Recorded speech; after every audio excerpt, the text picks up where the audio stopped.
आदमी वही जाके আমরা চলে যাচ্ছি আর এই যে ড্রেস চেঞ্জ হয়ে গেছে। এই যে guys, good morning, welcome back to my channel টুম্পারাই শর্ট চ্যানেলের পক্ষ থেকে সবাইকে অনেক অনেক ভালোবাসা জানিয়ে শুরু করছি আজকে একটা নতুন ভিডিও। তো আজকে আমরা দেখো সেজে গুজে নিয়েছি, আমরা যাচ্ছি এখন আমাদের কোচবিহারের মদনমোহন টেম্পল, অনেকেই শুনেছো মদনমোহন মন্দির। তো সেই মদনমোহন মন্দিরে আজকে যাচ্ছি পুজো দিতে। তো সেখানে গিয়ে সবটা শেয়ার করব, মদনমোহন মন্দিরে কিভাবে এন্ট্রি করতে হয়, কিভাবে যেতে হয়, কিভাবে প্রসাদ পাওয়া যায়, তো সব কিছুই শেয়ার করব। তো অনেক দিন ধরে ইচ্ছে যাওয়ার হয় না, তো যাচ্ছি। আর এই যে সাথে যাচ্ছে আমার মা, এই যে মাও যাচ্ছে। কোনো এখানে আসো। তো চলো আমরা আগে যাই, পরে ওখানে গিয়ে শেয়ার করব। তো বন্ধুরা, আমরা কিন্তু বেরিয়ে পড়েছি, আর আমাদের বাড়ি থেকে কিন্তু 20 টাকা ভাড়ার বিনিময়ে আমরা কিন্তু পৌঁছে যাব আমাদের ডেস্টিনেশন মদনমোহন মন্দিরে। আর আমাদের বাড়ি থেকে কিন্তু খুব বেশি টাইম লাগে না, 15-20 মিনিটের মধ্যেই আমরা কিন্তু কোচবিহার শহরে ঢুকে যাব আর মদনমোহন মন্দিরে। আর আজকে আমি আপনাদের বলে দিচ্ছি, যদি আপনারা ট্রেনে করে কোথাও আসতে চান তাহলে নিউ কোচবিহার স্টেশনে নামবেন। নিউ কোচবিহার স্টেশন থেকে কোচবিহার বাস স্ট্যান্ড 20 টাকার বিনিময়ে মাথাপিছু 20 টাকায় আপনারা কোচবিহার বাস স্ট্যান্ডে আসবেন। কোচবিহার বাস স্ট্যান্ডের থেকে যে কোনো টোটো আপনারা পেয়ে যাবেন, আর কোচবিহারে কিন্তু প্রচুর টোটো আছে, তো আপনারা কিন্তু টোটো পেয়ে যাবেন। আর টোটোতে কিন্তু মাথাপিছু 10 টাকা করে আপনারা পৌঁছে যাবেন মদনমোহন মন্দির। বন্ধুরা, আমরা কিন্তু পৌঁছে গেছি আমাদের সেই কোচবিহারের মদনমোহন মন্দিরের একদম সামনে, আর এটা হলো বৈরাগী দিঘি। আর বৈরাগী দিঘিটা কিন্তু এখন অনেক সুন্দরভাবে সেজে উঠেছে। আর এই যে এখানে কিন্তু আপনারা ভোগের ফুল, মালা, সন্দেশের দোকান পেয়ে যাবেন। আর এই সন্দেশ কিন্তু অসাধারণ একটা স্বাদ অনুভব করা যায়, সেটা পুজোর পরে। তো এই কোচবিহারের মন্দিরের যেমন দক্ষিণেশ্বরে প্যারা, আর এখানে কিন্তু সন্দেশ, এই ছোট ছোট সন্দেশগুলো এত টেস্ট, কি বলবো, সেটা পুজো হওয়ার পর আপনারা প্রসাদ গ্রহণ করলেই বুঝতে পারবেন। আর এখানে আমি 30 টাকার সন্দেশ নিয়ে নিলাম।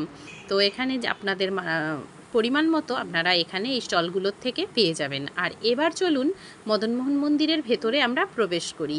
তো এখানে কিন্তু কোনো টিকিট মূল্য কিছু লাগে না, শুধু আপনারা যদি ভোগ দিতে চান তখন কিন্তু ভোগের জন্য আলাদা করে আপনাদের একটা কুপন কেটে নিতে হবে। আর এই যে এখানে ডান দিকে দেখতে পাচ্ছেন, ডান দিকে কিন্তু এই 2 টাকার বিনিময়ে জুতো রাখা হয়, তো আপনারা জুতো ঘরে জুতো রেখেই মন্দিরে প্রবেশ করবেন। আর আমাদের এই মদনমোহন কোচবিহারের সেই রাজাদের আমলের এক মন্দির, রাজারাই প্রতিষ্ঠা করেছিলেন এই মদনমোহন মন্দির। তো এই মদনমোহন মন্দিরকে কিন্তু আমরা মদনমোহন বাড়ি বলে থাকি। আমাদের কোচবিহারের প্রতিটা মানুষের কিন্তু প্রাণ ভ্রমর বলতে গেলে বলা চলে এই মদনমোহন মন্দিরকে ঘিরে। আর এই যার যত মনস্কামনা, যে যত রোগ ব্যাধি বিপদ আপদে পড়ুক না কেন, এই কুলদেবতাকে স্মরণ করেই কিন্তু সবার মনস্কামনা সিদ্ধি হয়েছে। আপনারা যারা দূর দূর থেকে আসবেন তারা কিন্তু অবশ্যই কোচবিহারে এলে মদনমোহন মন্দির ঘুরে যাবেন। মহারাজা জিতেন্দ্র নারায়ণ এই মদনমোহন মন্দিরটি নির্মিত করেছিলেন।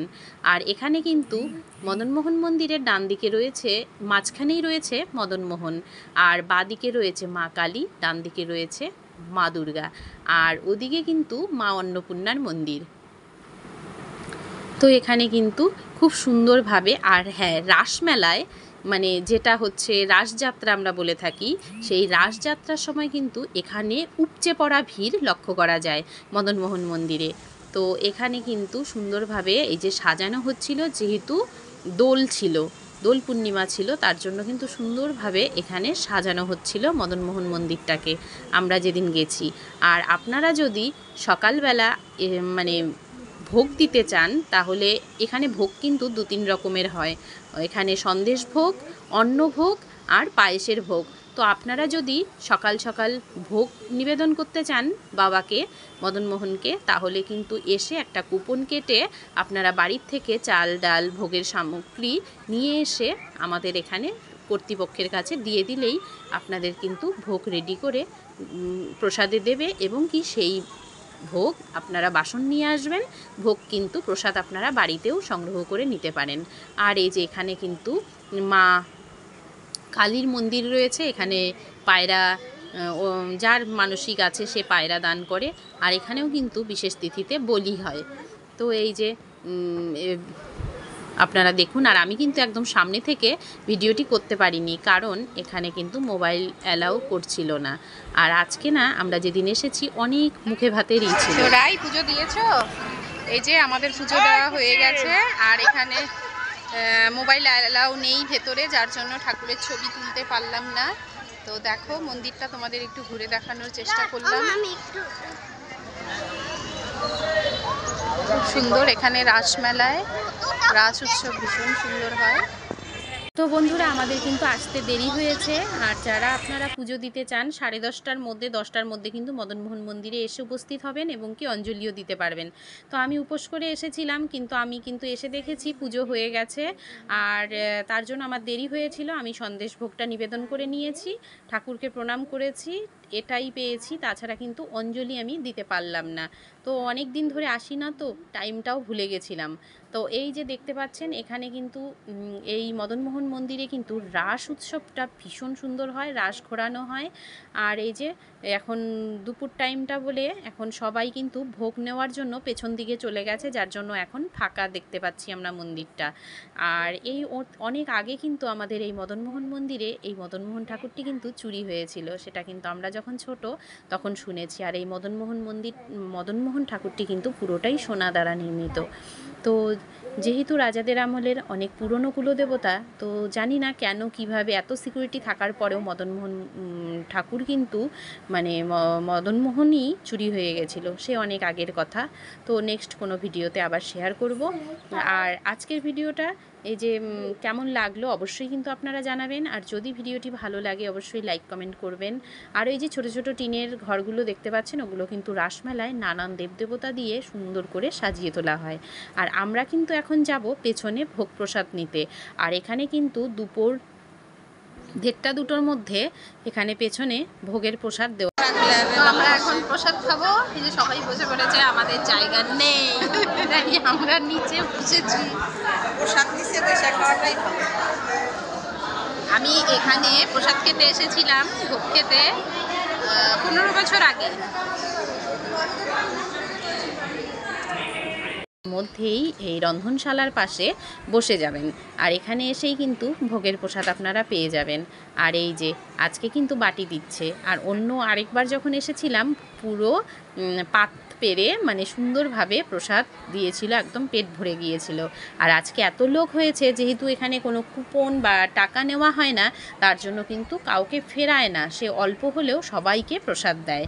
আর এই যে আজকে কিন্তু উপরে জায়গাগুলো ভর্তি হয়ে গেছে, আমরা কিন্তু নিচেই বসেছিলাম। আর এই যে প্রসাদে পেয়ে গেছি 1 হাতা করে খিচুড়ি। আর সত্যি প্রসাদ কিন্তু এক থালা খেতে হয় না, একটুখানি প্রসাদ খেলেও যেন মন প্রাণ শান্তি হয়ে যায়।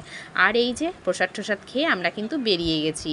আর কালকে দোলের জন্য প্রিপারেশন চলছে, এখানে কিন্তু সুন্দরভাবে সাজাচ্ছে। আর ওই যে দেখছেন পলাশ ফুল গাছটা, আমি কিন্তু একটু আমরা চলে যাচ্ছি।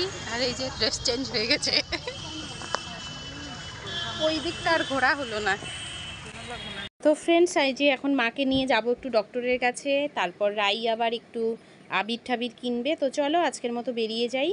আর এই যে আমরা চলে এসেছি একটা আবিরের দোকানে, কারণ এটা ছিল দোলের আগের দিনের ভিডিও, তো আর শেয়ার করে উঠতে পারিনি, শরীরটা ভীষণ খারাপ ছিল। তো আজকে একটু ভালো লাগলো, ভাবলাম যে মোবাইলে যখন ভিডিওটা তোলা ছিল তাহলে একটু সবার সঙ্গে শেয়ার করে দিই।